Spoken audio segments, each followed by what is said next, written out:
and thank you for joining us. I'm Siobhan Riley. We have breaking news right off the top tonight. The search is over for two missing Isabella County teens who left their homes together nearly 2 weeks ago.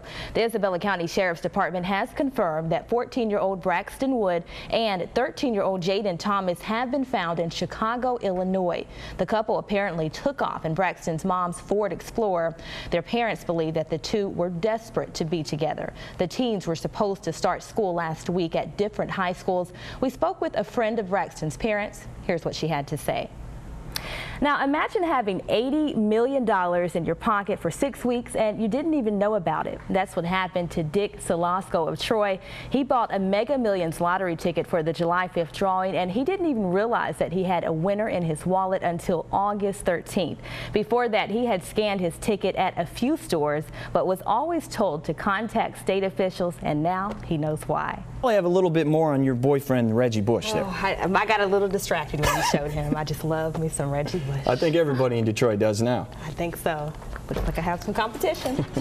All right, thanks. We'll be right back after the break. Breaking news tonight, just into our newsroom. Search and rescue teams are suspending large-scale searchers for 76-year-old Darwin Smith. That means that only smaller search teams will be looking for him.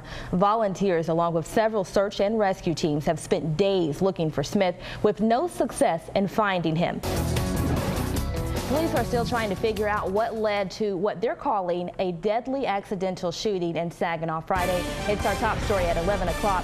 The victim was a 14-year-old boy. It happened before 4 in the afternoon in the 500 block of North Mason Street on the city's west side. Saginaw and Michigan State Police are handling the investigation. Sergeant Reggie Williams with the Saginaw Police Department tells ABC 12 that witnesses are being interviewed at this time. Police want anyone with information about this incident or any other to call Crime Stoppers. Remember, tips can remain anonymous. The number 1-800-422-JAIL. And those affected by the disappearance of a loved one are encouraged to attend the annual Missing Persons event happening tomorrow. It's being sponsored by the Michigan State Police along with several agencies across the state. The event runs from 1 o'clock until 5 o'clock at Eagle Eye Golf Club north of East Lansing. The event is free, family-friendly, and open to the public. Beth Holloway, the mother of Natalie Holloway, who vanished on a high school graduation trip in Aruba back in 2005, is going to be the keynote speaker. She wrote a best-selling book about her experience called Loving Natalie. Now this weekend, Frankenmuth has transformed into a classic car lover's dream. The community is celebrating the 30th annual Auto Fest, and thousands of people have traveled from far and wide to show off their cars and take part in this event. ABC 12's Candace Burns takes us to Frankenmuth for day 2 of the big event. We get to the warmer weather. You know, I'll take that 90-degree weather. I like that kind of weather. It could be the last one of the season. Yeah, enjoy it while it lasts. Yeah. All right, thank you. Now that's from Secretary of State John Kerry saying to a Paris audience, this is not the time to be silent spectators to slaughter. He's of course talking about the ongoing effort by the Obama administration to rally support for military action in Syria after the use of chemical weapons. President Obama will address the nation Tuesday evening on this matter.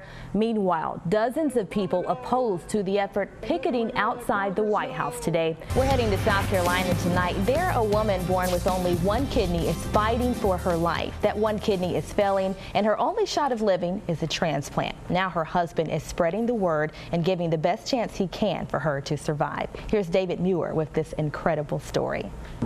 And there's breaking news in the Olympic world. After months of debate, there has been a vote to decide whether wrestling should stay in the Olympics. We'll show you how they voted after the break. Then we now know who will headline the halftime show for this year's Super Bowl. Stick around to find out who will take the stage.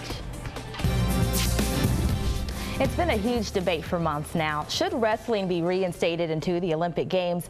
Wrestling was dropped from the list of core sports in February, prompting supporters around the world to mount a campaign to get the decision reversed. A vote today held the future of wrestling in the balance.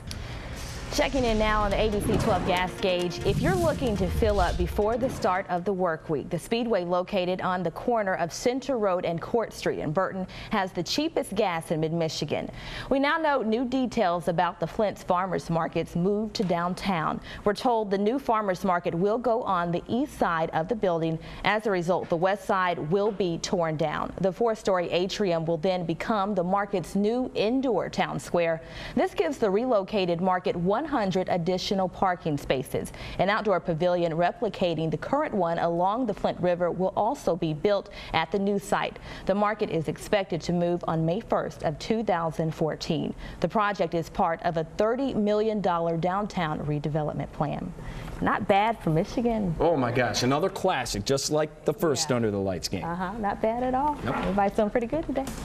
All right, we'll be right back after the break.